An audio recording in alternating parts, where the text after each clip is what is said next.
What if we've been advancing in the wrong direction? What if progress, at least the kind we glorify, has quietly pulled us further away from what really matters? We have technology that moves faster than thought, global access to knowledge, and the ability to reach anyone, anywhere, instantly. But we've never felt more fragmented, more anxious, more lost. What if the future we crave actually depends on something buried in the past? Because hidden beneath the noise of modern life lies an ancient current of wisdom, a silent thread running through the teachings of sages, mystics, and philosophers, who, without smartphones or satellites, understood something far more valuable: how to live, not just how to survive or succeed or appear powerful, but how to live with clarity, with depth, with meaning. And today, right now, that kind of wisdom isn't just helpful, it's vital, because we've traded truth for trends, wisdom for speed, presence for productivity, and somewhere along the way, we've forgotten how to be fully alive. Ancient wisdom calls us back, not to the past, but to the present, to ourselves, to what we are beneath all the layers of conditioning. It doesn't shout. It doesn't demand attention. It waits for those willing to listen. In the temples of Kemet, in the silence of Buddhist caves, in the quiet reflections of Greek philosophers and Vedic sages, there was one common thread: the mastery of the inner world. Not to control others, but to understand the self. To live in harmony with nature, with truth, and with something greater than the self. Contrast that with today's culture, where we chase every external metric of success, but rarely stop to ask, who is the one doing the chasing? Ancient teachings begin where modern culture ends, at the still point, where your attention returns from the screen to your soul. And maybe that's why they feel so powerful now, not because they are new, but because we are finally ready to hear them again. In ancient Greece, Socrates believed that all wisdom begins in knowing that you know nothing. This wasn't weakness, it was strength. The strength to see clearly, beyond illusion, beyond pride, beyond performance. Imagine how different your inner world might be if your thoughts were shaped by that kind of honesty. In India, sages spoke of Maya, the illusion of the material world. They understood that reality, as we perceive it, is a kind of dream shaped by our beliefs and desires. True awakening wasn't about gaining more, it was about letting go. What happens when a society built on consumption forgets how to be still? It spins, faster and faster, and the soul becomes dizzy. That's where ancient wisdom becomes medicine, not a cure-all, but a compass. The Stoics believed that control was an illusion, except in one area: how you respond to life. You can't stop the storms, but you can train your mind to remain calm, to choose virtue over comfort, to build character instead of craving. That message has never been more urgent. Because we live in a time of constant stimulus, endless choice, and superficial pleasure. But deep resilience is vanishing. Our nervous systems are overloaded. Our identities are fragile. And many of us are quietly drowning in the noise. The solution isn't more information, it's integration. The kind that only comes from going inward. And this is where ancient wisdom becomes revolutionary. In Taoism, the highest form of intelligence was not intellect, it was alignment with the flow of nature. They called it wu-wei, effortless action. Moving like water, bending without breaking, strong without force. The Taoist sage wasn't the one with the most control, but the one with the most surrender. Now think about how we're taught to live today. Push harder, move faster, dominate or fall behind, No wonder we're exhausted. But you're not here to win a race. You're here to remember the truth of who you are beneath the race entirely. Ancient traditions weren't obsessed with status. They were obsessed with the soul, with how to purify it, strengthen it, awaken it. And that process didn't begin outside. It began in silence. You'll notice that across nearly every ancient path, whether it's the Hermetic teachings of Egypt, the Zen masters of Japan, or the desert fathers of early Christianity, silence plays a central role. Why? Because in silence, your real voice emerges. And in that voice, you rediscover something sacred. Modern life is built to pull your attention outward. Ancient wisdom gently brings it back in, and it's not always comfortable.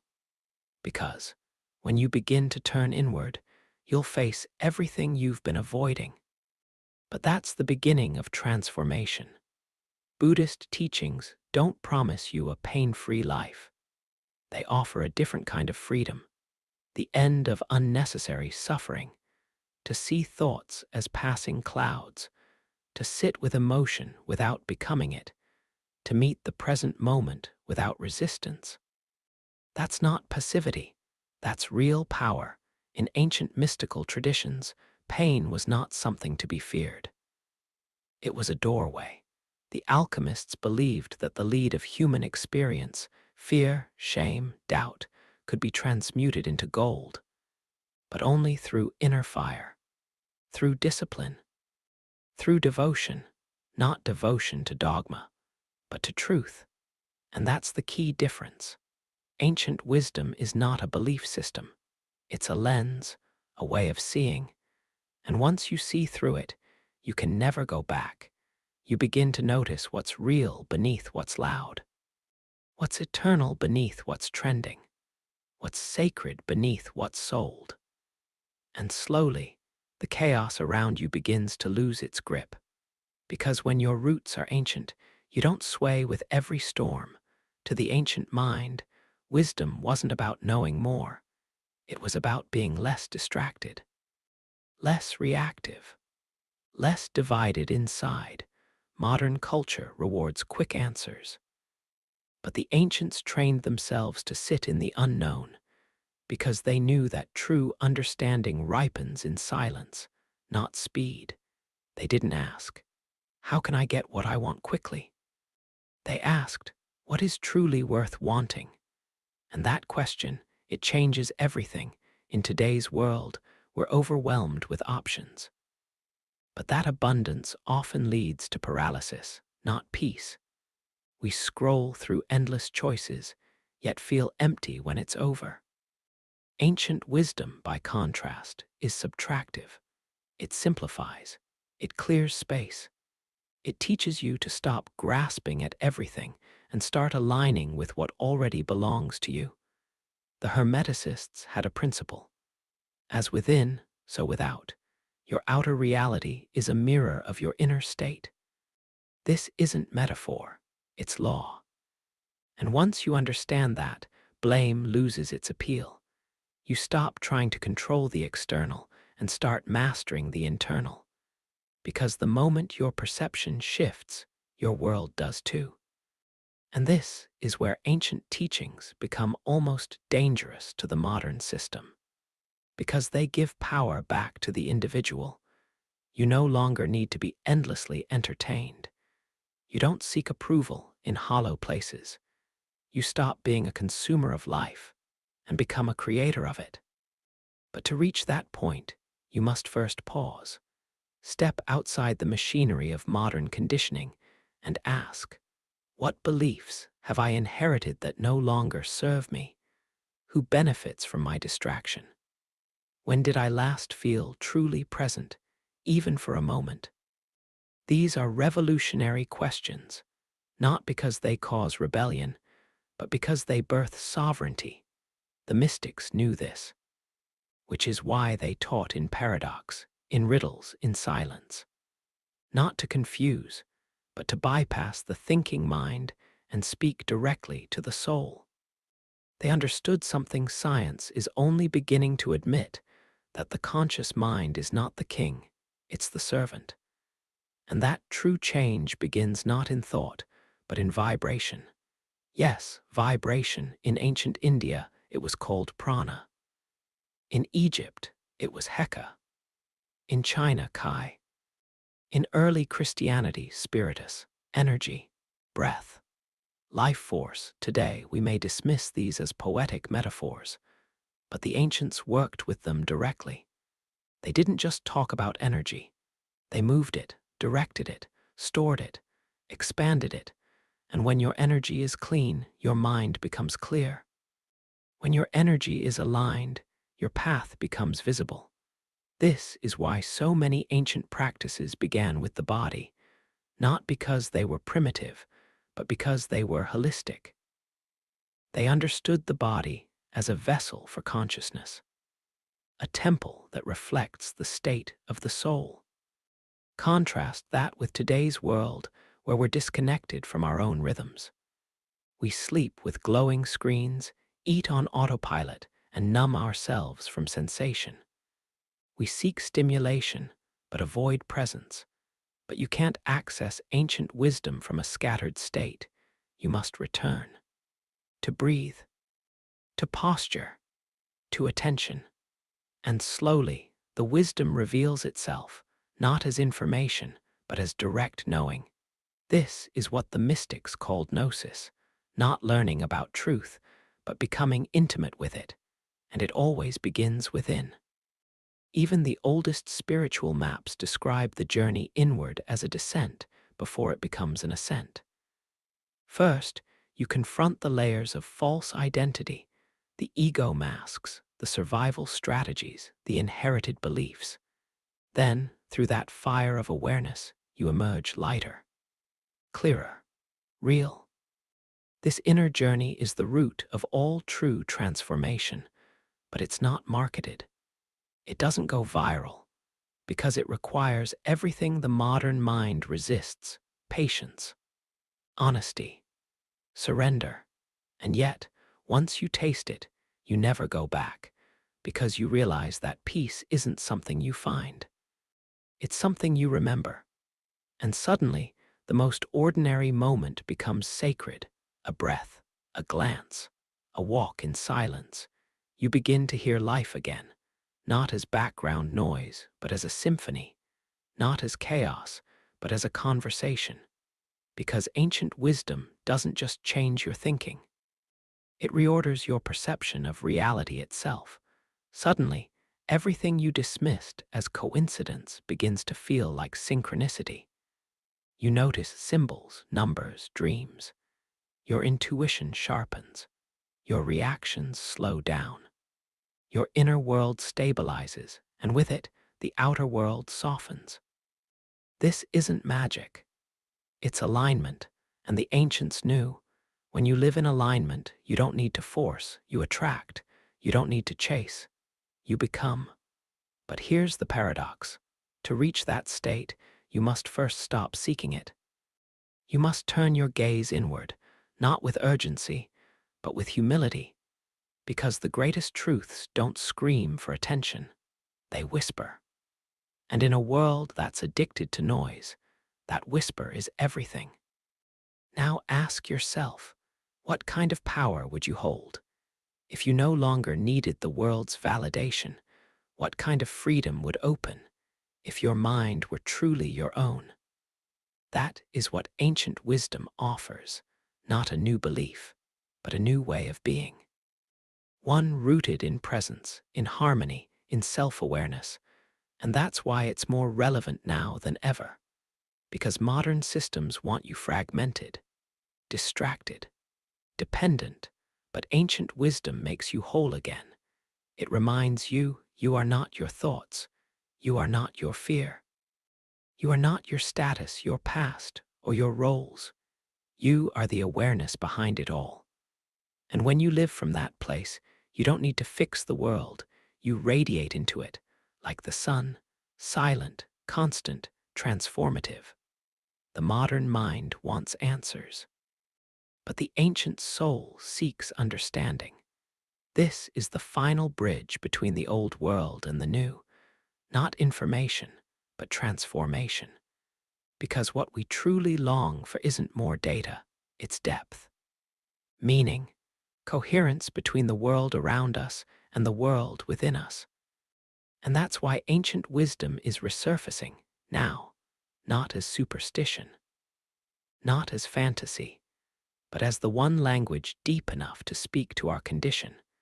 We're not starving for knowledge, we're starving for remembrance, remembrance of who we were before the noise, before the conditioning, before the masks we learned to wear. And in the ancient world, this remembrance had a name. In Egypt, it was called Zep Tepi, the first time in Vedic teachings.